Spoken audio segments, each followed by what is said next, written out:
இப்போ கவலைப்படுறது எப்படி ஆயிடுச்சு தெரியுமா?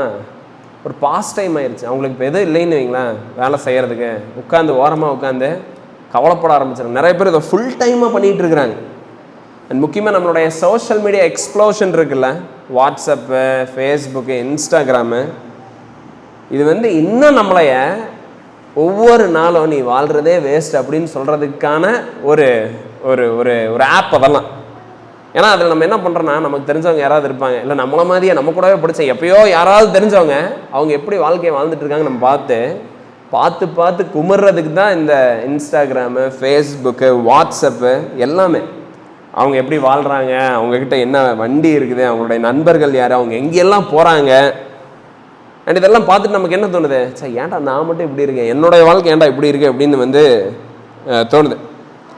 ஸோ பாருங்க, இன்றைக்கெல்லாம் கவலைப்படுறதுக்கு நீங்கள் எந்த காரணமே தர தேவையில்லை. பீப்புள் டிஃபால்ட்டாகவே என்ன மோடில் இருக்கிறாங்கன்னா, டு வரி, ஜஸ்ட் கவலைப்பட்டுட்டு இருக்கணும்.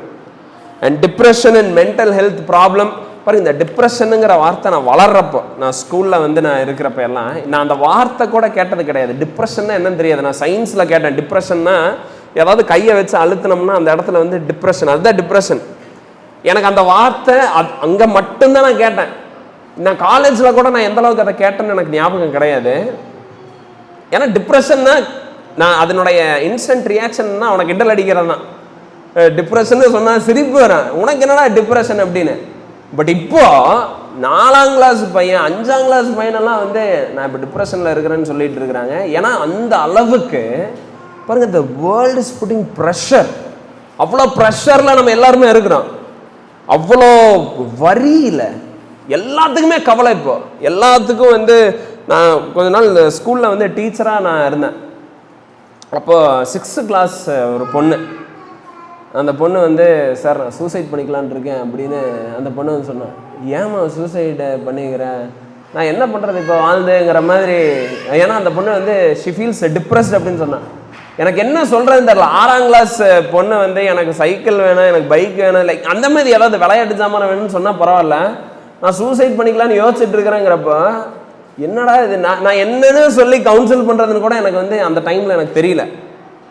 ஸோ நான் என்ன சொல்கிறேன்னா, என்டையர் வேர்ல்டு, சின்ன தவழ்கிற குழந்தையிலிருந்து வயசானவங்க வரைக்கும் பீப்புள் ஆர் வரியிங், வருத்தப்பட்டு ரொம்ப கவலைப்பட்டுட்டு இருக்கிறாங்க. அண்ட் கவலை நிறைய டைம் என்ன தெரியுங்களா, இப்போ ஏதோ ப்ரெசென்ட்ல ஏதோ பிரச்சனை இருக்குன்னு கூட கிடையாது, ஏதோ ஒரு பிரச்சனை வந்துருமோ அப்படின்னு ஒரு கவலை. புரியுதா? இப்போ எந்த பிரச்சனையும் யாருக்குமே கிடையாது. பட் ஒருவேளை இப்படி நடந்து அப்படி ஆயிடுச்சுன்னா என் நிலைமை என்ன ஆகும் அப்படின்னு சொல்லி அதை நினைச்சு கவலை. கவலைக்கு கவலைகரமான சூழ்நிலை வந்துருமோன்னு நினைச்சு ஒரு கவலையே இல்லாத டைம்ல. அண்ட் எங்கள் அப்பா அப்பப்போ இந்த ரியல் எஸ்டேட் எல்லாம் பண்ணிட்டு இருப்பார். அவர் சொல்லிட்டு இருப்பார், இவங்க இடம் வாங்கினாங்க, இவங்க இடம் வாங்கினாங்கலாம் அவர் என்கிட்ட சொல்லுவார். அப்போ நான் என்ன நோட்டீஸ் பண்ணேன்னா, ஒரே குரூப் ஆஃப் பீப்புள் இடத்துக்கு மேலே இடத்த வாங்கி போட்டுக்கிட்டே இருக்கிறாங்க. அண்டு நான் யோசிப்பேன், ஏன்டா இப்படி வாங்குறாங்க, ஆல்ரெடி இப்போ தான் வாங்கியிருக்கிறாங்க, இப்படி இன்னும் வாங்குறாங்க.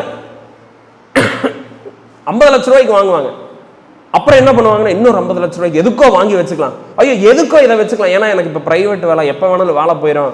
திடீர்னு ஏதாவது அன்டுவர்டாக ஏதாவது நடந்துருச்சுன்னா என்ன பண்ணுவேன், திடீர்னு என் பிள்ளைகளுக்கு ஏதாவது ஒரு தேவைன்னா என்ன பண்ணுவேன்னு சொல்லி இந்த வாங்குற ஜனங்களே தான் வாங்கி வாங்கி குமிச்சிட்டு இருக்கிறாங்க. ஸோ அவங்களுடைய வரியை அவங்க எப்படி எக்ஸ்பிரஸ் பண்றாங்கன்னா, பை அக்யூமுலேட்டிங் வெல்த். பணக்காரங்களாம் எதுக்கு சம்பாத்தியம் மேல சம்பாதிக்கிறாங்கன்னா, பிகாஸ் ஐ வரிட் பேக்கப். ஆமா, இதெல்லாம் எது ஒரு 500 ஏக்கர் நிலம், இதெல்லாம் பேக்கப்புக்கு வச்சிருக்காங்க. ஒரு 100 வீடு கட்டி இருக்கிறவங்களெல்லாம் நான் பார்த்துருக்கிறேன். 100 வீட்லையும் போய் வாடகை வசூல் பண்றதுக்குன்னே ஒரு ஆளை 2 பேரை வச்சிருப்பாங்க. அவங்க வேலையே போய் வாடகை வசூல் பண்றது தான். ஏன்னா இந்த மாதிரி எல்லாம் நம்ம பார்க்குறப்போ பீப்புள் பார்த்தீங்கன்னா எவ்வளோ கிரேசியாக இருக்காங்கன்னு. அவங்களுக்கு பேக்கப் தான் அவங்களுடைய மெயின் லைஃபே. அண்ட் ஏழைங்க என்ன பண்ணுறாங்க, ஓகே பணக்காரங்க அவங்களுடைய வரியை எப்படி எக்ஸ்பிரஸ் பண்ணிட்டு இருக்கிறாங்க, ஏழைங்க என்ன பண்ணுறாங்க தெரியுங்களா, ஏழைகளும் வரி பண்ணுறாங்க, பட் அவங்களால எதுவும் பண்ண முடிய மாட்டேங்குது. அவ்வளோதான் வித்தியாசம். பணக்காரங்க இருக்கிற காசை குமிச்சு அதையும் இதையும் வாங்கி சேர்த்திட்டு இருக்கிறாங்க, ஏழைங்கனால எதுவும் பண்ண முடியாது. அதனால் அவங்க என்ன பண்ணுறாங்க, வருத்தப்பட்டு பயத்திலேயே அவங்க வந்துட்டு இருக்கிறாங்க. நிறைய டைம் கிருபையினால தேவனுடைய கோபாக்கனையிலிருந்து மீட்கப்பட்ட நம்மளும் என்ன பண்றோம்? கிறிஸ்டியன்ஸ் நம்மளும் இந்த உலக ஜனங்க மாதிரியே தான் இந்த வாழ்க்கையை வந்து நம்ம அணுகிறோம். We approach the world in the same way, just like the world does. Okay, நம்மளும் வந்து இப்போ நம்ம எப்படி தெரியுமா பார்க்குறோம்? கவலைப்படுறது வந்து ஒரு பார்ட் ஆஃப் லைஃப். அண்ட் சில டைம் நமக்கு தெரியுது, கவலைப்படுறது வந்து we shouldn't worry, நம்ம கவலைப்படக்கூடாது. கொஞ்சம் ஓவராக தான் கவலைப்படுற மாதிரி இருக்குது, ஒரு 4 நாளாக கொஞ்சம் அதிகமாயிருச்சு. பட் இதெல்லாம் it is part of life. என்ன பண்ணுறது, இதெல்லாம் இருக்கே அப்படிங்கிற மாதிரி நம்மளும் வந்து நம்மளை பொறுத்த அளவுக்கு worrying is okay, but too much worrying is then that is a problem. But little bit of worrying அது வந்து okay, and sometimes நம்ம அதை we consider it necessary, அவசியம். கவலைப்படுறது அவசியமாக கூட நம்ம வந்து பார்க்குறோம். பட் பாருங்க, நம்ம ஒன்று புரிஞ்சுக்கணும். worrying, what is worrying? எதிர்காலத்தில் இது நடந்துருமோ அது நடந்துருமோ நினச்சி நம்ம வருத்தப்பட்டு இருக்கோம்ல, கவலைப்படுறோம்ல, what is that in the sight of God? தேவனுடைய கண்பார்வையில் அது என்ன தெரியுங்களா? that is a sin, அது பாவம். ஓகே, யூஸ்வலாக நம்ம கவலைப்படுறவங்கள பார்த்தா நம்ம என்ன சொல்லுவோம்? ஐயோ பாவம், ரொம்ப கவலையில் இருக்கிறாங்கன்னு நம்ம சொல்கிறோம்ல. பட் கிடையாது, ஐயோ பாவம் கிடையாது, ஐயோ பாவம் அது, that's a sin. அண்ட் ஏன் அது பாவம் தெரியுங்களா? பிகாஸ் அது வந்து ஒரு ப்ரவுட் அண்ட் அரகண்ட் ஹார்ட்டை காட்டுற ஒரு காரியம். யார் கவலைப்படுவாங்க தெரியுமா? People who are proud and arrogant, ரொம்ப ரொம்ப மேட்டுமை உள்ளவர்கள் தான் கவலைப்படுவாங்க. ஏன்னா அவங்க என்ன சொல்றாங்கன்னா, கடவுளை பார்த்து, ஆண்டவரே ஐ டோன்ட் ட்ரஸ்ட் யூ, நான் உங்களை நம்பல, நீங்க சாவரனா இருக்கிறீங்க, நீங்க எல்லாத்தையும் ஆளுகை செய்றீங்கிறதுல எல்லாம் எனக்கு நம்பிக்கை கிடையாது. நீங்க எப்ப வேணாலும் உங்களுடைய கிங்டம் உங்களுடைய த்ரோன் வந்து எப்ப வேணாலும் நீங்க ராஜாவா இருக்கிறது நின்றும். நீங்க இன்னைக்கு கடவுளா இருக்கிறீங்க, நாளைக்கு நீங்க செத்தாலும் செத்துருவீங்கன்னு சொல்றது தான் நம்மளுடைய வரி சொல்ற ஸ்டேட்மெண்ட். அதுதான் அதனுடைய மெசேஜ். ஸோ ஆண்டவருடைய நன்மையை, அவருடைய ஃபெய்த்ஃபுல்னஸை செலிப்ரேட் பண்ணாம இருக்கிறது.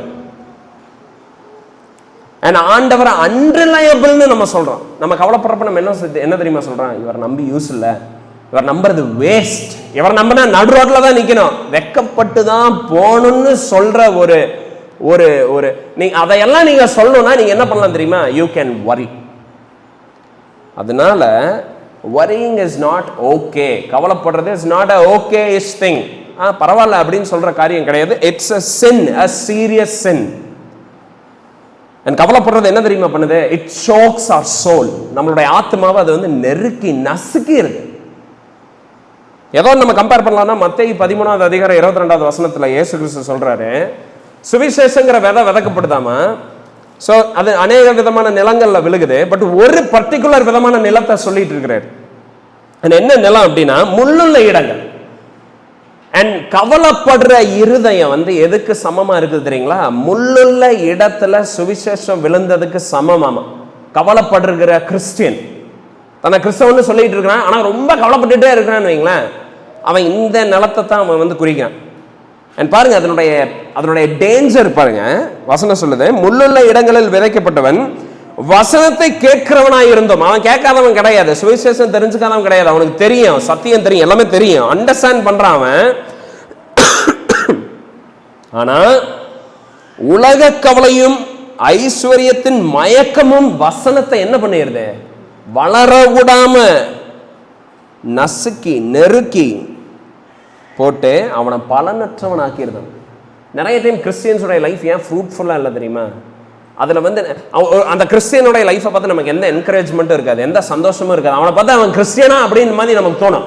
எதனால் அப்படின்னா, because they are people who are worrying. சுவிசேஷம் பாருங்க, ரூட்டே போகாது. அந்த விதை வந்து it won't like give root, அது வந்து ஆழமா வந்து பெனட்ரேட்டே பண்ணாது அந்த மாதிரி இருதயத்தில்.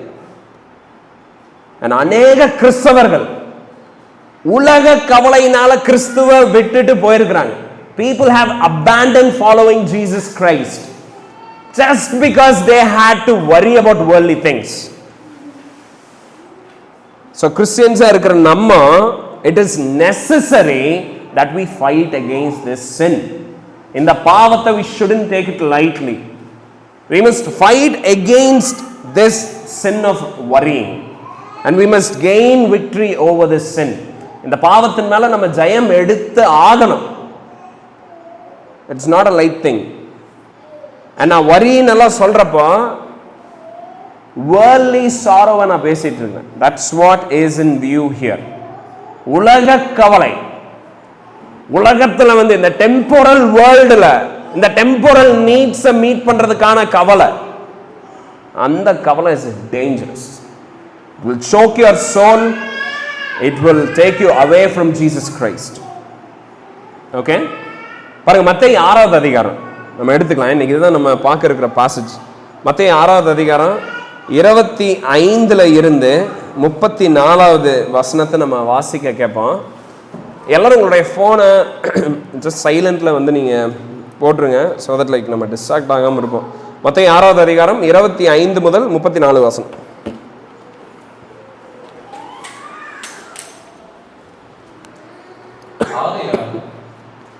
எண்ணத்தை உண்போம், எண்ணத்தை குடிப்போம் என்று உங்கள் ஜீவனுக்காகவும், எண்ணத்தை உடுப்போம் என்று உங்கள் சரீரத்துக்காகவும் கவலைப்படாதீர்கள் என்று உங்களுக்கு சொல்லுகிறேன். ஆகாயத்தை பார்க்கிலும் ஜீவனும் உடையை பார்க்கிலும் சரீரமும் விசேஷித்தவைகள் அல்லவா? ஆகாயத்து பட்சிகளை கவனித்து பாருங்கள். அவைகள் விதைக்கிறதும் இல்லை, அறுக்கிறதும் இல்லை, களஞ்சியங்களில் சேர்த்து வைக்கிறதும் இல்லை. அவைகளையும் உங்கள் பரமபிதா பிழைப்பூட்டுகிறார். அவைகளை பார்க்கிலும் நீங்கள் விசேஷித்தவர்கள் அல்லவா? கவலைப்படுவதனாலே உங்களில் எவன் தன் சரீர அளவோடு ஒரு முழத்தை கூட்டுவான்? உடைக்காகவும் நீங்கள் கவலைப்படுகிறது என்ன? காட்டு புஷ்பங்கள் எப்படி வளர்கிறது என்று கவனித்து பாருங்கள். அவைகள் உழைக்கிறதும் இல்லை, நூற்கிறதும் இல்லை என்றாலும் சாலமோன் முதலாய் தன் சர்வ மகிமையிலும் அவைகளில் ஒன்றை போலாயும் உடுத்திருந்ததில்லை என்று உங்களுக்கு சொல்லுகிறேன். அற்ப விசுவாசிகளே, இன்றைக்கு இருந்து நாளைக்கு அடுப்பிலே போடப்படும் காட்டு புல்லுக்கு தேவன் எவ்விதமாக உடுத்துவித்தால் உங்களுக்கு உடுத்துவிப்பது அதிக நிச்சயம் அல்லவா? ஆகையால் எண்ணத்தை உண்போம், எண்ணத்தை குடிப்போம், எண்ணத்தை உடுப்போம் என்று கவலைப்படாதீர்கள். இவைகளெல்லாம் அஞ்ஞானிகள் நாடி தேடுகிறார்கள். இவைகளெல்லாம் உங்களுக்கு வேண்டியவைகள் என்று உங்கள் பரமபிதா அறிந்திருக்கிறார். முதலாவது தேவனுடைய ராஜ்யத்தையும் அவருடைய நீதியையும் தேடுங்கள், அப்பொழுது இவைகள் எல்லாம் உங்களுக்கு கூட கொடுக்கப்படும். ஆகையால் நாளைக்காக கவலைப்படாதீர்கள். நாளைய தினம் தன்னுடையவர்களுக்காக கவலைப்படும். அந்த நாளுக்கு அதனதின் பாடு போதும்.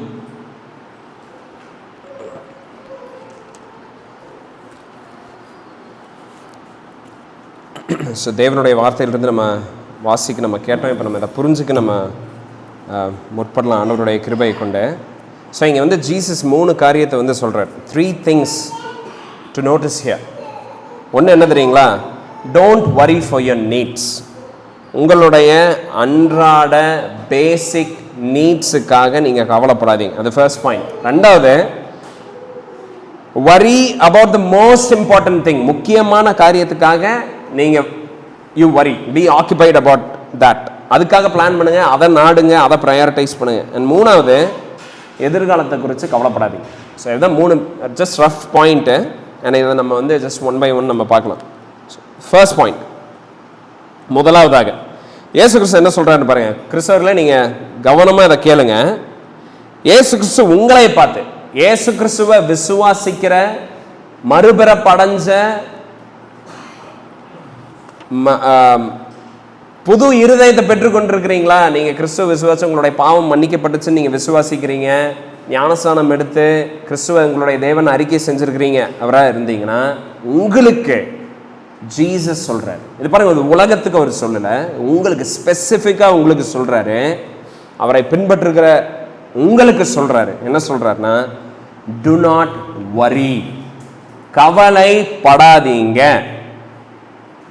அண்ட் டெம்டேஷன் என்ன தெரியுமா? இப்படி ஜீசஸ் சொல்கிறப்போ டெம்டேஷன் என்ன? ஓ பிரதர், நான் வந்து ரொம்ப பெரிய பெரிய காரியத்துக்கெல்லாம் நான் வரி பண்ணல பிரதர். 500 ஏக்கர் வாங்கணும், கோயம்புத்தூரை விலைக்கு வாங்கணும், இதெல்லாம் என்னுடைய கவலை கிடையாது. நான் அதுக்காகலாம் கவலைப்படல. நான் கவலைப்படுறதெல்லாம் சாப்பாட்டுக்கு, ஜஸ்ட்டு வந்து எங்கே தங்கலாம், இன்னும் ஒரு பெட்டர் ஹவுசிங்க்கு, இன்னும் வந்து நல்ல ஒரு மீலுக்கு, இன்னும் நான் போடுற துணிக்கு, இதுக்கெல்லாம் தான் நான் கவலைப்படுறேன். நான் பெரிய பெரிய காரியத்துக்கு நான் கவலைப்படல. அதுக்கு கவலைப்பட்டாதானே பாவம். இதுக்கெல்லாம் கவலைப்படுறது எல்லாம் ஒரு நார்மல், ஒரு ஒரு ஒரு சாதாரண ஒரு விஷயம் தானே அப்படின்னு நீங்க சொல்றதுக்கு உங்களுக்கு ஒரு ஒரு டெம்டேஷன் இருக்கும். ஏன்னா ஜீசஸ் வந்து வரி பண்ணாதீங்கன்னு சொன்னேன். பெருசாலாம் வரி பண்ணல, பட் ஜஸ்ட் இந்த மாதிரி சின்ன சின்ன இதுதான் அப்படின்னு சொல்றல. பட் ஜீசஸ் அதைவே சொல்றாரு, அதுக்காக கூட டு நாட் வரி. ஓகே, பெரிய பெரிய காரியத்தை கடவுள் பார்த்துக்கிட்டோம், பட் சின்ன சின்ன காரியத்தை நானே பார்த்துக்கிறேன். பாவம், அவர் எதுக்கு நம்ம அவரை போய் இதில் இன்வால்வ் பண்ணிட்டு, அதனால இதெல்லாம் என்னுடைய கவலை, இதுக்கெல்லாம் கடவுள் என்ன பண்ணுவாரு அப்படின்னு நினைக்காது. சின்ன சின்ன காரியங்கள்ல கூட நினைக்காதீங்க. பாருங்க, சின்ன சின்ன காரியத்துக்காக கவலைப்படுறீங்கன்னா அவரை விசுவாசிக்கலைன்னா நீங்க பெரிய பெரிய காரியத்துக்காகவும் அவரை விசுவாசிக்க மாட்டீங்க. அவரை நீங்க வந்து அதுல அதுக்காகவும் நீங்க கவலைப்படுறவராக தான் இருப்பீங்க. ஓகே, ஸோ பாருங்க, ஆண்டவர் நீங்க என்ன புரிஞ்சுக்கணும்னு நினைக்கிறாரு தெரியுமா? தேவன் உங்களுடைய பிதாவா இருக்கிறார். God is your father. இப்போ பாருங்க, நீங்க ஃபேமிலியோடு இருக்கிறீங்க, உங்களுக்கு பிள்ளைகள் பசங்க இருக்கிறாங்கன்னா நீங்க கடைக்கு கூட்டு போறீங்க. உங்க பையன் என்னைக்காவது எதையாவது ஆர்டர் பண்ணி சாப்பிட்றப்ப இவர் கட்டிடுவாரா மாட்டாரா அப்படின்னு சொல்லி சாப்பிட்ருக்கானா? அவன் பட் எதையெல்லாம் எடுக்கக்கூடாதுன்னு சொல்கிறோமோ எல்லாத்தையும் முதல்ல அள்ளி போட்டுருவாங்க, எல்லாத்தையும் முதல்ல பர்ச்சேஸ் பண்ணுவாங்க, எல்லாத்தையும் முதல்ல வாங்குறாங்க. ஏன், என்ன அது காட்டுது அப்படின்னா, பசங்க அம்மா அப்பா இருக்கிறப்ப அவங்க என்ன பண்ணிட்டு இருக்க மாட்டாங்க, கவலைப்பட மாட்டாங்க. எதை குறித்து அவங்களுக்கு கவலை இருக்காது. ஏன்னா அப்பா பார்த்துக்குவாரு, அவரு செலவு பண்ணுவார், அவர் நீட்ஸை மீட் பண்ணுவார். அவன் 5 ஸ்டார் எடுக்கிறப்போ இதுக்கு அப்பா பில்லு கட்டுவாரான்னு தெரியலையே அப்படின்னு அவனுக்கு இருக்காது. அவன் பாட்டுக்கு அதை எடுத்துட்டு போவான். பழம் வேணும்னா பழம் வேணும்னா லைக் அதை எடுத்து அவன் சாப்பிட ஆரம்பிச்சிருவான். அவனுக்கு என்ன வேணுமோ கிடைக்கும் அவங்க அப்பா இருக்கிறப்போ. இதுதான் சின்ன பிள்ளைங்க வந்து எக்ஸசைஸ் பண்ற ஃபெய்த். ஆண்டவர் நம்மளை இதை தான் புரிஞ்சுக்கணும்னு நினைக்கிறாரு. God is your father. முதல்ல நீங்க அதை புரிஞ்சுக்கோங்க. ஆண்டவர் உங்களுக்கு, ஆண்டவருக்கும் அவரை விசுவாசிக்கிற அவருடைய குமாரனை விசுவாசிக்கிற உங்களுக்கும் என்ன தெரியுமா உறவு? அவர் உங்களுடைய டீச்சர் கிடையாது, அவர் உங்களுடைய பாஸ் கிடையாது. He is your father. ஏன்னா அப்பாவுக்கு தெரியாதா பசங்களுக்கு பசிக்குதா இல்லையா, சாப்பாடு தரணுமா வேணாமா? அவருக்கு தெரியாதா? அவர் அந்த நீட்ஸை மீட் பண்ண மாட்டாரா? மறந்துடுவாரா? தகப்பன் வந்து பிள்ளைய வந்து மறந்துடுவாங்களா? உலகத்தில் இருக்கிற பொல்லாத பெற்றோர்களாகிய நம்மளே நம்மளுடைய பிள்ளைகளுக்கு நல்லதை தரணும், நல்ல ப்ரொடெக்ஷனை தரணும், நல்ல எஜுகேஷன் தரணும், நம்மளே இவ்வளோ நம்ம நினைக்கிறப்போ ஹெவன்லி ஃபாதர், பரமபிதா நம்மளை பற்றி நினைக்காம இருப்பாரா? ஸோ முதல்ல இதை நீங்கள் நல்லா புரிஞ்சுக்கோங்க. ஆனால் அதனால தான் நம்ம ஆண்டவர் என்ன எதிர்பார்க்குறாருன்னா, அவருடைய டிசைபிள்ஸாக இருக்கிற நம்மகிட்ட டெய்லி பேசிஸ்ல ஆண்டவரே நான் உங்களைய சார்ந்து இருக்கிறேங்கிற உணர்வோட நம்ம வாழணும்னு அவர் நினைக்கிறார். அண்ட் அந்த டெய்லி பேசிக் நீட்ஸ் எல்லாம் என்னென்னது? சாப்பாடு, க்ளோதிங்கு, லைஃபு, நான் எதை குடிப்பேன், இதெல்லாம் தான். அண்ட் ஜீசஸ் சொல்றாரு, இதுக்காக கூட கவலைப்படாது. அண்ட் எப்படி ஆண்டவரே அப்படின்னா, ஜீசஸ் ஒரு இல்லஸ்ட்ரேஷன் அங்கே சொல்றாரு பாருங்க, 26வது வசனத்தில் அவருடைய சீஷர்களை பார்த்து அவர் சொல்றாரு, லுக் அட் த பேர்ட்ஸுங்கிறார். ஆகாயத்து பறவையை நீங்கள் பாருங்க. ஏன்னா அது என்ன கற்றுத்தருது? நீங்கள் ஒவ்வொரு தடவையும் பாருங்கள், நிறைய டைமு நம்மளுடைய லைஃப்பில் அநேக டைமில் நம்ம எந்த அளவுக்கு பிஸியாக இருக்கிறோன்னா, ஜஸ்ட்டு வந்து தலையை தூக்கி மேலே வானத்தை கூட நமக்கு பார்க்குறதுக்கு இன்றைக்கி டைம் கிடையாது. லாஸ்ட்டாக நீங்கள் எப்போ வந்து ஒரு ஸ்டாரி நைட்டை நீங்கள் பார்த்துருப்பீங்க? லாஸ்ட்டாக ஜஸ்ட்டு திங்க் பண்ணி பாருங்கள். அண்ட் நம்ம அதெல்லாம் பண்ணுறதே கிடையாது. லாஸ்ட்டாக நீங்கள் எப்போ வந்து ஒரு பறவையை வந்து நீங்கள் பார்த்துருப்பீங்க? நீங்கள் லாஸ்ட்டாக எப்போ ஒரு பூவை பார்த்துருப்பீங்க? அண்ட் பாருங்கள், அதெல்லாம் உங்களுக்கு ஒன்று பிரசங்கிச்சிட்டு இருக்குது, அதெல்லாம் உங்களுக்கு ஒன்று சொல்லிக்கிட்டு இருக்குது. வானத்தில் இருக்கிற பறவைகள், ஆகாயத்து பட்சிகள், இல்லை அந்த நேச்சரு எல்லாமே நமக்கு ஆண்டவரை பற்றி, அவருடைய ப்ரொடெக்ஷனை பற்றி, அவருடைய ப்ரொவிஷனை நமக்கு அதாவது கிறிஸ்துவ நேசிக்கிற நமக்கு அந்த காரியங்களெல்லாம் நமக்கு ஒன்று சொல்லி தந்துட்டு இருக்கு. அது என்னது? 26 பாருங்க, பறவைகள் என்ன பண்ணுறதில்ல, விதைக்கிறதில்ல, அறுக்கிறதில்ல, களஞ்சியங்கள் அது சேர்த்துறதும் கிடையாது. ஆனால் அதுக்கு என்ன கிடைக்குது? சாப்பாடு டெய்லி கிடச்சிட்டு இருக்கு. எந்த பறவையாவது மரத்து மேலே உட்காந்து ஐயோ நாளைக்கு நான் எந்த இடத்துல போய் புழுவ திம்மன்னு தெரியலையே அப்படின்னு சொல்லி கவலைப்பட்டு டிப்ரெஷனில் போகிறத நம்ம பார்த்துருக்குறோமா? கிடையாது. எந்த பறவையாவது இப்போ எனக்கு ஆல்ரெடி ஒரு கூடு இருக்குது, பட் மழை பெஞ்சு இந்த கூடுக்கு இது அழிஞ்சிருச்சுன்னா எனக்கு இன்னொரு கூடு வேணும் அப்படின்னு சொல்லி இன்னொரு பிக்கர் கூடை கட்டிட்டு இருக்கிறத நம்ம பார்க்குறோமா? கிடையாது. இன்னும் பெரிய பெரிய 3 BHK கூடுல இருந்து இன்னும் 4 BHK கூடு, இன்னும் லைக் பெரிய பெரிய அச்சீவ்மெண்ட்டு, இன்னும் நிறைய புழுவை இப்போவே நம்ம சேர்த்து வச்சுக்கலாம், நல்லா புழு பிளான் பண்ணுறதை நம்ம பார்த்துருக்குறோமா? கிடையாது. ஐ மீன் பறவை பிளான் பண்ணுறதை நம்ம பார்த்துருக்குறோமா? கிடையாது. பறவை என்ன பண்ணுது? எந்திரிக்குது டெய்லியும், அது அதனுடைய வேலையை செய்து பறக்குது, தேடுது, தோண்டுது, அண்ட் அது கிடைக்கிறத அது சாப்பிடுது, அடுத்த நாள் மறுபடியும் அதை ஃபேஸ் பண்ணுது. ஸோ இங்கே நான் என்ன சொல்ல வரலைன்னா, பாருங்க, சோம்பேறிகளாக இருங்கன்னு நான் சொல்ல வரல, பிளான் பண்ணாதீங்க ஃபியூச்சரை குறித்து நான் அதை சொல்ல வரல. நம்ம உழைக்கணும், ஹார்ட் ஒர்க் பண்ணணும். பறவை வந்து வாயை திறந்து எனக்கு வாயில் இப்போ ஆண்டவர் வந்து புழுவை போடுவார்னு உட்காந்துட்டு இருக்கிறது கிடையாது. அது போய் அதனுடைய வேலையை செய்யுது. ஆனால் பறவை இட் டசன்ட் வரி, அது பயந்துட்டு இல்லை. ஒவ்வொரு நாளும் எப்படா நாளைக்கு நான் சந்திப்பேன், எப்படா அடுத்த மாதம் சந்திப்பேன், அந்த மாதிரி ஒரு பயத்தில் கிடையாது, ஒரு கன்சிஸ்டன்ட் ஃபியரில் கிடையாது. ஸோ கிறிஸ்டியன்ஸை நீங்கள் பிளான் பண்ணுங்க, ஒர்க் பண்ணுங்க, பட் டு நாட் வரி. கவலைப்படாதீங்க. That is a sin. ஆண்டவர் நீங்க அதை புரிஞ்சுக்கணும்னு நினைக்கிறாரு. டு நாட் வரி. இயேசு கிறிஸ்து வந்து அவர் என்ன நமக்கு சொல்றாரு பாருங்க, இந்த பறவைகள் பார்க்கறணுமா, ஒரு லவ் பேர்ட்ஸை நீங்கள் போய் பெட் ஷாப்பில் நீங்கள் வாங்கினீங்கன்னா 2 லவ் பேர்டை வந்து 100 ரூபாய்க்கு வந்து தந்துடுவான். அவ்வளோதான் அதனுடைய வேல்யூ. அண்ட் அந்த பறவைகளுக்கு, நம்ம காட்டில் பறக்கிற பறவைகள் அங்கே இங்கே யாருமே கண்ணில் பார்க்கறதில்ல, அந்த பறவைகளை ஆண்டவர் அவ்வளோ போஷிக்கிறப்போ, அது அவ்வளோ நேசிக்கிறப்போ, பிதாவினுடைய சாயல்ல படைக்கப்பட்ட நம்மளை அவர் மறந்துடுவாரா? நம்மளை அவர் கைவிட்டுருவாரா? சங்கீதம் 139:14 சொல்லுது, நான் பிரமிக்கத்தக்க அதிசயமாய் உண்டாக்கப்பட்டிருக்கிறேனுங்கிறார். ஆண்டவர் நம்மளை படைக்கிறப்ப இங்கிலீஷ்ல என்ன போட்டிருக்குன்னா, we are fearfully and wonderfully made up. We are not accidents. By சான்ஸ்ல நம்ம உருவாகல. பிதா அவருடைய சாயல்ல நம்மளை படைச்சிருக்கிறார், அவருடைய சுவாசத்தை நமக்கு தந்திருக்கிறார், அவருடைய ஆவியை நமக்கு தந்திருக்கிறார், பரிசுத்த ஆவியானவர் நமக்குள்ள வாசம் பண்ணிட்டு இருக்கிறாரு. இவ்வளவு மேன்மையா ஆண்டவர் நம்மளை வச்சிருக்கிறப்போ, சாதாரண பறவைய அவர் போஷிக்க மறக்கிறது இல்லைன்னா, தேவனை நேசிக்கிற உங்களையே அவர் மறந்துடுவாரா? கைவிட்டுருவாரா? அவர் உங்களை நினைக்காம இருப்பாரா? 26 வசனம் கேக்குது பாருங்க ஒரு கேள்விய, அவைகளை பார்க்கலும் நீங்கள் விசேஷித்தவர்கள் அல்லவா? தெரியாதா உங்களுக்கு? Don't you know that? And ஆண்டவர் உங்களுடைய பிதாவா இருக்கிறாரு. Don't you know that? அவர் வந்து எந்த பறவையும் ஹெவன்லி ஃபாதர்னு சொல்ல முடியாது. எவ்வளவு பியூட்டிஃபுல்லான, எவ்வளவு எலகண்டான பேர்டா இருந்தாலும் ஆண்டவர் அந்த பறவைக்கு பிதா கிடையாது. பட் நமக்கு ஆண்டவர் யாரா இருக்கிறாரு? He is our father, heavenly father. நம்ம அவர் அப்பா பிதாவேன்னு கூப்பிடுற ஸ்லாக்கியம் நமக்கு இருக்குது. கலாத்தியர் 3வது அதிகாரம் 26வது வசனத்துல நம்ம என்ன பார்க்கிறோம் அப்படின்னா, நீங்கள் எல்லாரும் கிறிஸ்து இயேசுவை பற்றும் விசுவாசத்தினால் தேவனுடைய புத்திரராய் இருக்கிறீர்களாம். நம்மள யாரு தெரியுமா? Those who believe in Jesus Christ, we are the children of God, the sons of God. தேவனுடைய புத்திரர்களை ஆண்டவர் சாப்பாடு போடாம விட்டுருவாரா? உங்களுக்கு தேவையானதை தராம ஒரு மறந்துடுவாரா? Will he do that?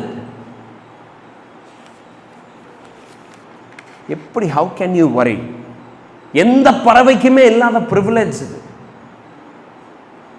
அப்படிப்பட்ட அந்த பறவைக்கு ஆண்டவர் இவ்வளோ ப்ரொவிஷனை தரார்னா, it is sure that he will not forget us. So உங்களுக்கு எப்போ எல்லாம் கவலையாக இருக்குதோ நீங்கள் என்ன பண்ணணும்? Just look at the birds of the air. பறவைகளை பாருங்க. ஓகே, நீங்கள் உங்களுடைய ஜாபை நினச்சிட்டு இருக்காதீங்க, எனக்கு வர்ற சம்பளத்துக்கு, எனக்கு வர்ற வருமானத்துக்கு எனக்கு என்ன ஆகும். Don't worry about that. உங்களோட இன்வெஸ்ட்மெண்ட் பிளான், ஐயோ நான் எனக்கு இந்த இன்வெஸ்ட்மெண்ட்ல அந்த பிளான் இல்லை, எனக்கு பென்ஷன் இல்லை, நான் என்ன பண்ணுவேன் இன்னும் 20 வருஷம் கழிச்சு, ஐயோ என் பிள்ளைங்க பசங்கள்லாம் வளர்ந்துட்டாங்கன்னா உங்களுக்கு கல்யாணத்துக்கு அவங்களுக்கு படிக்க வைக்க நான் என்ன பண்ணுவேன். Don't worry about that. தேவன் அவருடைய ஜனங்களை போஷிப்பார். ஏன்னா அதையெல்லாம் வச்சு உங்களுக்கு ப்ரொடெக்ஷன் இருக்குதுன்னு நினைக்காதீங்க. ஒருவேளை அதெல்லாம் இருந்தால் கூட அதெல்லாம் நீங்கள் வந்து ஓ எனக்கு பென்ஷன் இருக்குது, ஓ எனக்கு இந்த இன்வெஸ்ட்மெண்ட், எனக்கு இந்த இன்சூரன்ஸ் இருக்குது.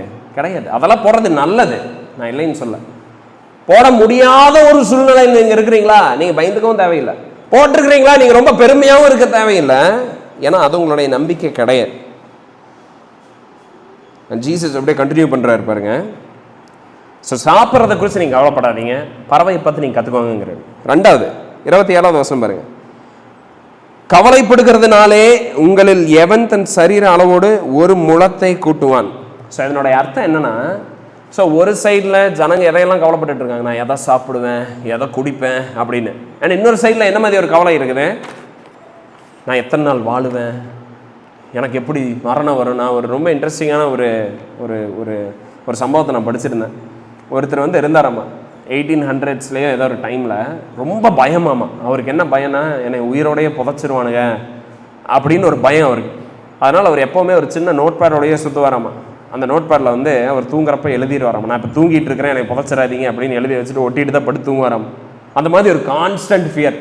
ஐயோ இவனுக்கு கண்ணாசந்தா இவனுக்கு போய் புதைச்சிருவானுங்களே நம்மளையே அப்படின்னு ஒரு பயத்திலே இருந்தாராம். கடைசியில் செத்தாரு, புதைச்சாங்க, மறிச்சிட்டாரு, முடிஞ்சது. ஸோ ஜனங்க வந்து இன்னைக்கு அந்த மாதிரி ஒரு ஒரு ஃபியர். பாட்டிமாரெல்லாம் நீங்கள் பார்த்தீங்கன்னா ஜாகிங் போயிட்டு இருக்கிறாங்க மூச்சு வாங்கிட்டு. தாத்தாக்களெல்லாம் நடக்க முடியாமல் வந்து அந்த குச்சி வச்சாது அவங்க எந்த எக்ஸசைஸ் பண்ணிட்டு இருக்காங்க. எப்படியாவது இன்னும் ஒரு 2 நாள் எக்ஸ்ட்ரா வாழ்ந்துடணும், இன்னும் ஒரு அரை மணி நேரம் தள்ளிடணும் முன்னாடி. அப்படித்தான் இன்னைக்கு உலகம் வாழ்ந்துட்டு இருக்கு. ஓகே, எப்படியாவது அதுக்கு டயட்டு, எக்ஸசைஸ், அண்ட் அதுக்குன்னு வந்து விகரஸான ஒரு ஸ்கெட்யூல் எல்லாம் போட்டு, அண்ட் எங்கேயாவது ஏதோ ஒரு காய்ச்சல் வந்துருச்சுன்னு வைங்களா, இவங்க இங்கே மாஸ்கை போட்டு இங்கே வந்து ரூம்குள்ளே வந்து கன்ஃபைன் ஆகி யாருக்கிட்டையும் பேசாமல் யாரையும் நெருங்க விடாமல் இருப்பாங்க. அண்ட் அவங்க வந்து நியூஸ் படிக்கிறதே அதுக்கு தான், இன்னைக்கு எந்த புது நோய் வந்திருக்குது அண்ட் நான் அதிலிருந்து எப்படி தப்பிக்கலாம். ஸோ ஜனங்க வந்து ஃபிட்டாக இருக்கிறதுக்கு, இன்னும் 2 நாள் எக்ஸ்ட்ரா வாழ்கிறதுக்கு people are taking so much effort. இன்ஸ்டாகிராமில், யூடியூப்ல எல்லாம் நீங்கள் இன்னொரு பயங்கரமான ஒரு சேனல் நல்லா வியூஸ் வருது. என்ன எந்த சேனல் அப்படின்னா, எதை சாப்பிட்றது, எதையெல்லாம் சாப்பிடணும், எதெல்லாம் ஆரோக்கியம். ஆனால் அதுக்கு அவங்க பண்ணுற எஃபர்ட்டை பார்த்தா, சோயாவை காய வச்சு அந்த சோயாவிலேருந்து பால் எடுத்து அந்த பாலில் வெண்ணெய் செஞ்சு அதில் பன்னீர் செஞ்சு சாப்பிட்டு, டேய் ஏன்டா இப்படி இருக்கிறீங்க. ஏன்னா அவனுக்கு வந்து அவனுடைய ஆரோக்கியமாக வாழணுமா, அவன் எதுவுமே பண்ணாமல் அவன் பாட்டுக்கு வாழ்ந்துட்டு 80 வருஷம் 90 வருஷம் வாழ்ந்துட்டு போயிடுறாங்க. இல்லை இவ்வளோ எஃபர்ட்டா, இவ்வளோ யோசிக்கிறானா, அவன் மூளை ஃபுல்லாக இதுதான் ஓடிக்கிட்டு இருக்குது. சாப்பிட்றப்ப எத்தனை கேலரி, ஒரு வெயிட் மிஷின் வச்சுருக்கிறாங்க. எனக்கெல்லாம் அதை பார்த்துட்டு சிரிப்பாக வருது. ஒரு சின்ன வெயிட் மிஷின் இருக்குது, எதை வச்சாலும் அந்த தட்டை இந்த தட்டு மேலே வச்சு வெயிட்டை பார்த்து கணக்கு பண்ணி மேக்ஸ் எல்லாம் போட்டு, இவ்வளோ படிச்சுன்னா நீ நாசால சயின்டிஸ்டே ஆயிருப்ப அப்படின்னு நமக்கு வந்து லைக் தோணுது. அவ்வளோ மேத்தமேட்டிக்ஸு, அவ்வளோ பர்மிட்டேஷன் காம்பினேஷனு, எல்லா கால்குலேஷன் எல்லாம் போட்டு கால்குலேட்டர்ல எல்லாம் வச்சு என்னடா பண்ணுறீங்க, சாப்பிட்றது இவ்வளோ கஷ்டமானு நமக்கு தோன்ற அளவுக்கு அவன் அத்தனை வேலை பண்ணுறான், அவ்வளோ ஹார்ட் ஒர்க் பண்ணுறாங்க. எதுக்கு இதெல்லாம், எதுக்கு? ஜனங்களுக்கு என்ன பயம்னா, உயிர் பயம். ஏதாவது வந்து செத்துட்டானா, ஏதாவது எனக்கு ஆயிருச்சுன்னா. அண்ட் யோபு 14வது அதிகாரம் 5வது வசனம் சொல்லுது பாருங்க. பாருங்க மறுபடியும் இதெல்லாம் நான் சொல்கிறப்ப நான் ரொம்ப கேர்ஃபுல்லாக என்ன ஆட் பண்ண விரும்புகிறேன்னா, டயட்டிங்கு எக்ஸசைஸ் தப்பு கிடையாது. ஓகே, அதுக்குன்னு கிறிஸ்டியன்ஸ்னால் எதை வேணாலும் சாப்பிட்டு என்னத்தை வேணாலும் தின்னுட்டு அவ என்ன வேணாலும் பண்ணலான்னு கிடையாது. நல்லது, அது எக்ஸசைஸ் நல்லது, டயட்டிங் எதுனால நல்லது. நம்ம உயிர் வாழ்கிறதுக்காக அதை பண்ணலை. பட் நான் வாழ்கிற வரைக்கும் நான் என்னுடைய வேலையை நான் பண்ணலாம், நான் ஆக்டிவாக இருக்கலாம்.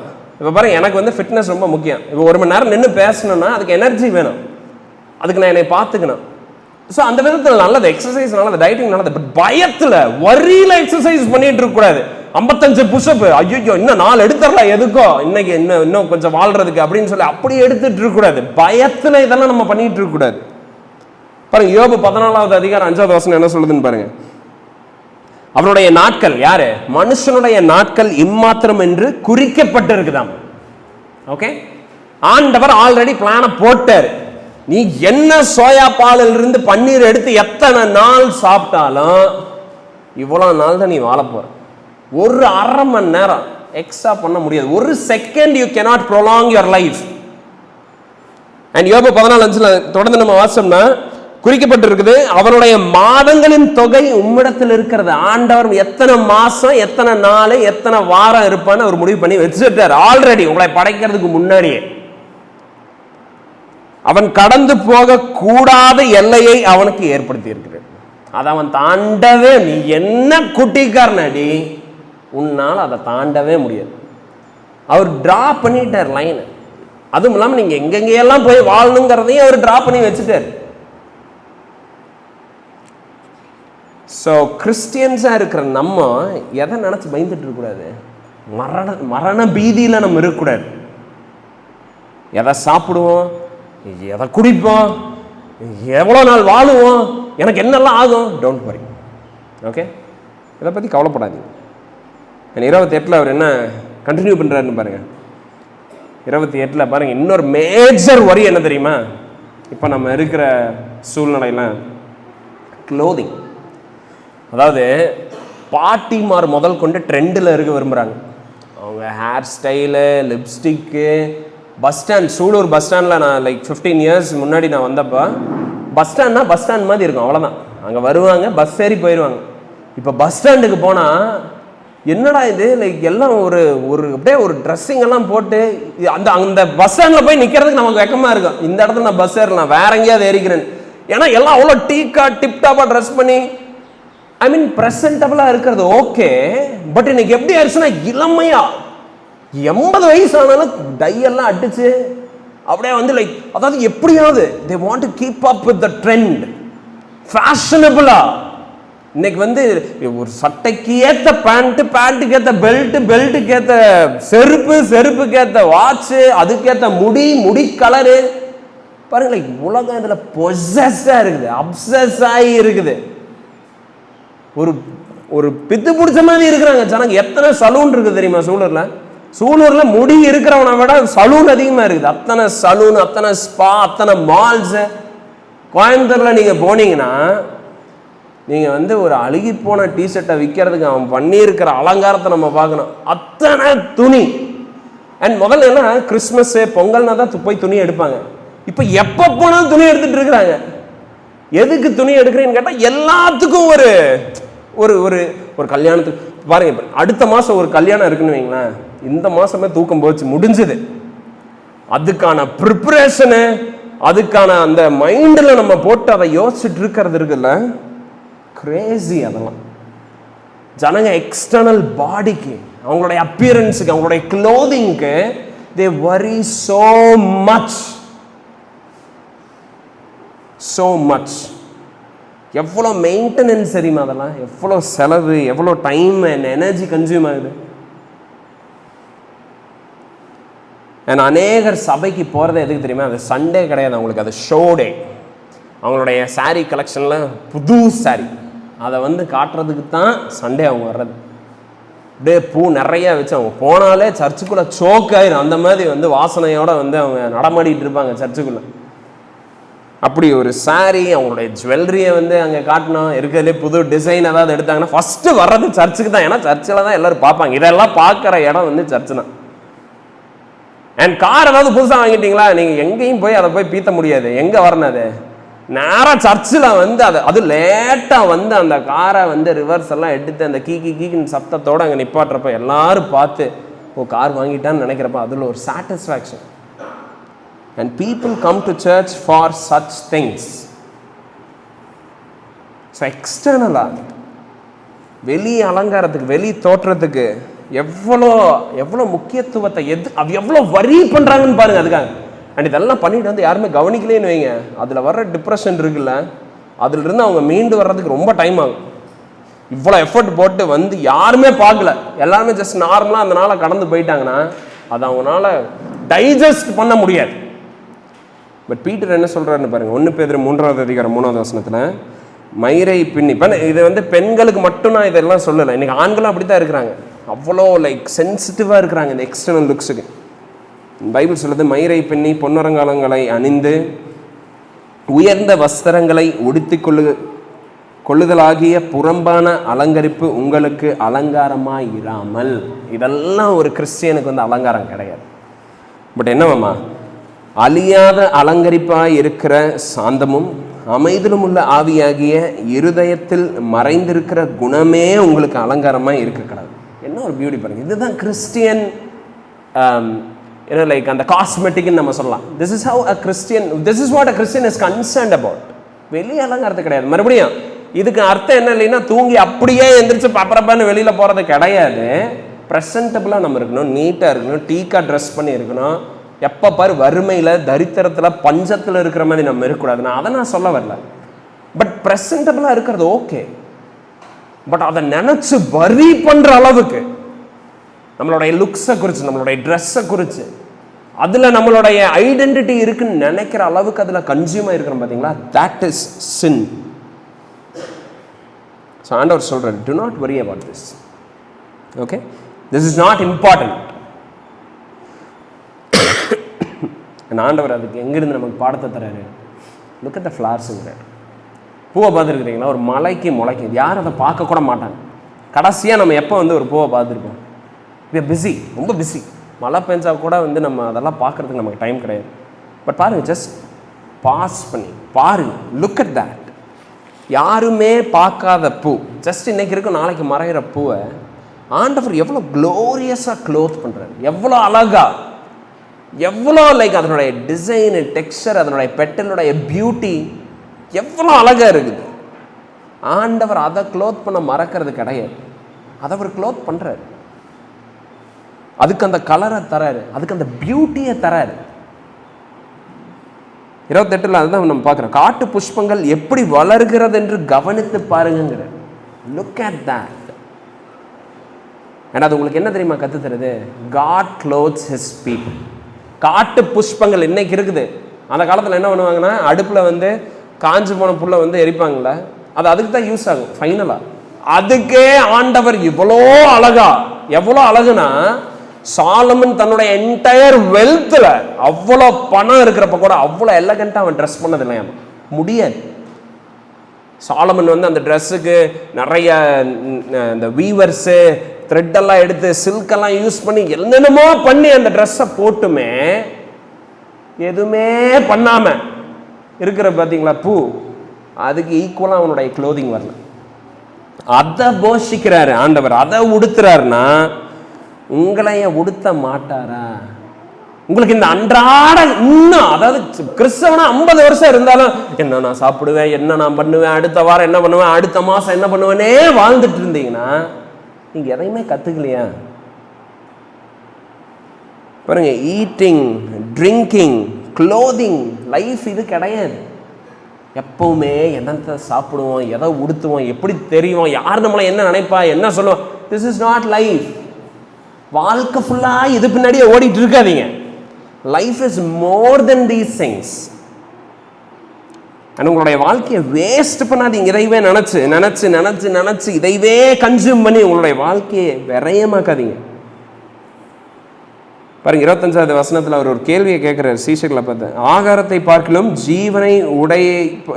ஜீவனும் உடையை பார்க்கிலும் சரீரமும் விசேஷித்தவைகள் அல்லவாங்கிறார். Life is more than that. So இதை பற்றி எல்லாம் நீங்கள் கவலைப்பட்டு இருக்கிறீங்க. இதுதான் உங்களுடைய வரியாக இருக்குன்னு வைங்களேன். இந்த டெம்போரல் நீட்ஸ், இந்த உலக கவலை தான் எப்போவுமே உங்கள் மைண்டை கன்சியூம் பண்ணுதுன்னா, ஜீசஸ் நம்மளை பார்த்து சொல்கிறாரு, அற்ப விசுவாசிகளைங்க, you of little faith, immatured. என்னையா நீ வளரவே இல்லையா? அப்படி உனக்கு ஒன்றுமே புரியலையா, தெரியலையா உனக்கு? Don't you understand anything? எதுவுமே உனக்கு தெரியலையா? அற்ப விசுவாசிங்கிறார். பாருங்க, இந்த காரியங்களை பற்றி டு நாட் வரி. இது உங்களுடைய ஸ்பிரிச்சுவல் ஸ்டேட்டை காட்டுது. What kind of person you are, உங்க சோலோட ஹெல்த்தை காட்டுற ஒரு விஷயமா இருக்கு. If you are a man who is worrying all the time about what to eat, where to live, shelter, எதை பற்றியாலும் நினச்சிட்டு இருக்கீங்கன்னா, it shows how immatured you are. உங்களுக்கு தெரியாதா ரோமர் 8:28 என்ன சொல்லுதுன்னு? பாருங்க, இந்த வசனம் என்ன சொல்லுது? அன்றியும் அவர்களுடைய தீர்மானத்தின்படி அழைக்கப்பட்டவர்களாய் தேவனிடத்தில் அன்பு கூறுகிறவர்களுக்கு சகலமும் நன்மைக்கு எதுவாக நடக்கிறது. இதை அறிஞ்சிருக்கிறோமா நம்ம? உங்களுக்கு தெரியுமா? தெரியாது. ஆண்டவர் அவருடைய ஜனங்களுக்கு சகலத்தையும் நன்மைக்கு எதுவாக நடத்திட்டு இருக்கு. அவர் அப்படி பண்ணிட்டு இருப்பார். காஸ்மிக் லெவல்ல அவர் எல்லாத்தையும் அவருடைய ஜனங்களுக்கு நன்மைக்கு எதுவாக மாத்திட்டு இருக்கிறப்ப உங்களுக்கு கவலையெல்லாம் எதை சாப்பிடுவோம் எதை உடுத்துவோங்கிறது தானே. உங்களுக்கு ஒரு நல்ல ஆண்டவர், பரமபிதா, உங்களுடைய ஆண்டவர் இருக்கிறார். Don't you know that? பாருங்க, இதை பத்தி யாரு கவலைப்பட்டு இருப்பா தெரியுமா? The Gentiles worry about all these things. அதாவது அந்நியானிகள், தேவனை அறியாதவர்கள், விக்கிரகங்கள் பின்னாடி போயிட்டு இருக்கவங்க, கடவுள் இல்லாதவர்கள், இன்னும் இருள்ல இருக்கிறவங்க, அவங்களுடைய பாவங்கள் மன்னிக்கப்படாம கிறிஸ்துவை அறியாம இருக்கிறாங்க பாத்தீங்களா? They worry about all these things. அவங்க தான் இதையெல்லாம் நினைச்சிட்டு இருப்பாங்க. அவங்களுக்கு தான் இந்த டெம்போரல் நீட்ஸை மீட் பண்றது தான் வாழ்க்கையினுடைய entire goal. But for you, உங்களுக்கு that is not the priority. அவங்க அப்படி ஓடிதான் ஆகணும். ஏன் தெரியுமா? They don't have a God who cares for them. அவங்களுக்கு ஒரு கடவுளே கிடையாது. கடவுள்னு அவங்க நினைச்சிட்டு இருக்கிறது கூட கடவுள் கிடையாது. அவங்களுடைய கடவுளை கூட இவங்க தான் தூக்கிட்டு போனோம். அதுக்கு உயிர் இல்லை, அது கண்ணு இல்லை, கால் இல்லை, கை இல்லை, பவர் இல்லை, எதுவுமே கிடையாது. And let them do that. அவங்க அதை பண்ணட்டும். Gentiles do that. ஒரு மார்க் ஆஃப் an unbeliever அது, to worry all the time about future. அது யாருடைய மார்க்? அது யாருடைய அடையாளம் தெரியுமா? Of a person who is unconverted, ரிஜெனரேட் ஆகாம இருக்கிற மனுஷன், மறுபிறப்படையாத மனுஷனுடைய குணாதிசயம் அது. You shouldn't be doing that. கிறிஸ்தவர்களா இருக்கிற உங்களுக்கு இது கவலையா இருக்கக்கூடாது. ஆண்டவர் நம்மளை அனாதையே விட்டுட்டு போயிட்டாரா? நோ. ஆண்டவர் உங்களை எங்கேயாவது திருவிழாவில் பீச்சில் தொலைச்சிட்டாரா? எங்கேயாவது உங்களை நிற்க வச்சுட்டு போயிட்டாரா? நோ. 1 யோவான் 3வது அதிகாரம் 1வது வசனத்தில் நம்ம அங்கேயும் நம்ம பார்க்குறோம். God is our Father. We are His children. நம்மளுடைய பிள்ளைகளாக இருக்கிறோம். அது நமக்கு ஆச்சரியம் மூட்டுகிற ஒரு ஃபேக்ட் அது. By grace He has saved us. நமக்காக குமாரன், அவருடைய ஒரே பேரான குமாரன் அனுப்பிச்சிட்டு இருக்கிறார். நம்மளுடைய பாவத்தை கழுவுறதுக்காக ஒரு சிலுவையில் அறையப்பட்டார். நமக்கு மறுபடியும் நித்திய ஜீவனை நமக்கு இருக்குங்கிறதுக்காக அவர் என்ன பண்ணார்? அதை எப்படி நம்ம காட்டினாரு? 3ஆம் நாள் உயிர் தெளிந்து அவர் இப்ப எடுத்துக்கொள்ளப்பட்டிருக்கிறார். நமக்காக இப்ப பரிந்து பேசிட்டு இருக்கிறார். இத்தனை பண்ணிட்டு இருக்கிறாரு. நம்மளுடைய நித்தியம், நம்மளுடைய இட்டர்னல் லைஃப் செக்யூரா இருக்குது. இதெல்லாம் பண்ணவர் உங்களுக்கு இங்க என்ன தேவைங்கிறத கவனிக்காம இருப்பாரா? So பாருங்க, Christians don't worry about those things. Okay, Jesus மறுபடியும் சொல்லிட்டு இருக்குது. பட் பாருங்க, so what should I do? There are other things. வேற சில காரியங்கள் இருக்கு. That is what you should be concerned about. நீங்க எதையாவது முன்னுரிமைப்படுத்தணுமா, எதையாவது குறித்து நீங்க கன்சர்ன்டா இருக்கணுமா, then this is what you should do. என்னது? what is that? 33ல பாருங்க, ஜீசஸ் என்ன சொல்றாரு. நீங்க என்ன பண்ணணும் தெரியுமா? உங்களுடைய கன்சர்ன், உங்களுடைய ப்ரையாரிட்டி, உங்களுடைய மைண்ட் எதுல ஆக்கியபை ஆகி இருக்கணும்னா, ஆல் த டைம் உங்களுடைய மைண்ட்ல திங்கிங் எதை சுத்தி ஓடிட்டு இருக்கணும்னா, 33ல சொல்லுது, முதலாவதாக தேவனுடைய ராஜ்யத்தை தேடுங்க, அவருடைய நீதியை தேடுங்க. That is what should be your priority. இது ரொம்ப ஒரு இதனுடைய மீனிங் ஜஸ்ட் பிளைன் ரீடிங்ல நம்ம கொஞ்சம் நம்ம உட்காந்து யோசிச்சு பார்த்தீங்கன்னா அப்படின்னா என்னன்னு நமக்கு தோணும். தேவனுடைய ராஜ்யத்தை தேடுறதுனா என்ன? What does it mean? உலகத்தில் நம்ம இருக்கிறோம், தேவனுடைய ராஜ்யம் எங்கேயாவது இருக்கா? ஒளிஞ்சு காங்கேயம்பாளையம் வில்லேஜ் பஞ்சாயத்துக்குள்ள எங்கேயாவது இருக்குதா? நம்ம போய் அதை தேடி கண்டுபிடிக்கிறதுக்கு கிடையாது. பாருங்க, தேவனுடைய ராஜ்யங்கிறது என்னது? தேவனுடைய சித்தம் நடக்கிற ஒரு இடம், தேவனுடைய மகிமை, தேவனுக்கு கனம் செலுத்தப்படுகிற இடம், தேவனுக்கு மகிமை செலுத்தப்படுகிற இடம், அதுதான் தேவனுடைய ராஜ்யத்தை குறிக்குது. So God's kingdom is about seeking the glory, the honor of God. தேவனுடைய மகிமையை, அவருடைய கனத்தை நாடுகிற இடம் தான் தேவனுடைய ராஜ்யம். கிறிஸ்டியன்ஸுக்கு நமக்கு என்ன தெரியுமா கமாண்டு? இந்த உலகத்துல தேவனுடைய ராஜ்யத்தை தேடுங்கிறப்போ நம்மளுடைய டியூட்டி என்ன? that we seek to honor God here in this world. இந்த உலகத்துல தேவனை கனப்படுத்துறதுக்கு, அவரை மகிமைப்படுத்துறதுக்கு, அது பின்னாடி ஓடுங்க. be concerned about that. அதை நினைச்சிட்டு இருங்க. அதை பத்தி நீங்க ஆக்கிபைடா இருங்க. Let your mind be consumed with that. சாப்பிடுறது, தங்கறது, குடிக்கிறது, உங்களுடைய அலங்காரம், வெளித்தோற்றம், நோ நோ நோ. பாருங்க வசனம் நம்ம ரோமர்ல நம்ம வாசிக்கிறோம், இந்த பிரபஞ்சத்துக்கு ஒத்த வேஷம் தரிக்காதீங்க. பிரபஞ்சத்துக்கு ஒத்த வேஷம் தரிக்கிறதுனா என்ன? பிரபஞ்சம் இதெல்லாம் கவலைப்பட்டு இருக்குது, நீங்க அதோட சேர்ந்து அது மாதிரியே இருக்காதீங்க. பட் நீங்க என்ன பண்ணணும்? ஒத்த வேஷம் தெரியாமல் தேவனுடைய நன்மையும் பிரியமும் பரிபூர்ணமான சித்தம் இன்னதென்று பகுத்தறியத்தக்கதாக உங்கள் மனம் புதிதாகிறதினாலே மறுரூபமாக்கப்படுங்கள். நீங்க என்ன தெரியுமா பண்ணோம்? தேவனுடைய கண் பார்வையில நன்மையான காரியங்கள் என்ன, அதை தேடிட்டு. அதுதான் இந்த உலகத்தில் நீங்க கவலைப்பட வேண்டிய விஷயம். தேவன் எதை பிரியப்படுறாரு அதை பண்ணிட்டுருங்க. அதுல உங்களுடைய எனர்ஜி, உங்களுடைய மைண்டை நீங்க அதுல இன்வெஸ்ட் பண்ணிட்டுருங்க. தேவன் பரிபூர்ணமான காரியமா கருதுகிற காரியம் என்ன? Seek those things. அவருடைய சித்தம் இதுவா, அவருடைய சித்தம் என்னது அப்படின்னு நீங்க பகுத்தறிஞ்சு உங்களுடைய வாழ்க்கையை வாழுங்க. Seek to do his will. அப்படி நீங்க பண்றீங்கன்னா உங்களுடைய இருதயத்தினுடைய நிலைமை அது காட்டுது. என்னது அது? புதிதாக்கப்பட்ட ஒரு இருதயம். புரியுதா? அது ஒரு ஒரு ஒரு புதிய மனுஷனுடைய ஒரு அடையாளம்.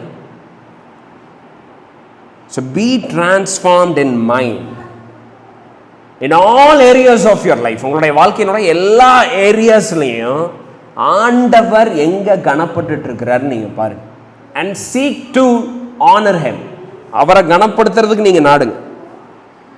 இதுதான் முதல்ல நீங்க பண்ணணும். This is what you should do. இதுதான் உங்களுடைய மைண்ட் ஆக்குபை பண்ணும். உங்களுடைய மைண்ட் எப்படி இருக்கு? நீங்க காலையில் எந்திரிச்சோன்னா ஆண்டவரை இன்னைக்கு நான் கனப்படுத்தணும், அவரை நான் பிரியப்படுத்தணும், அவரை நான் மகிமைப்படுத்தணும், அப்படி உங்களுடைய லைஃப்பை நீங்க வாழ்றீங்களா?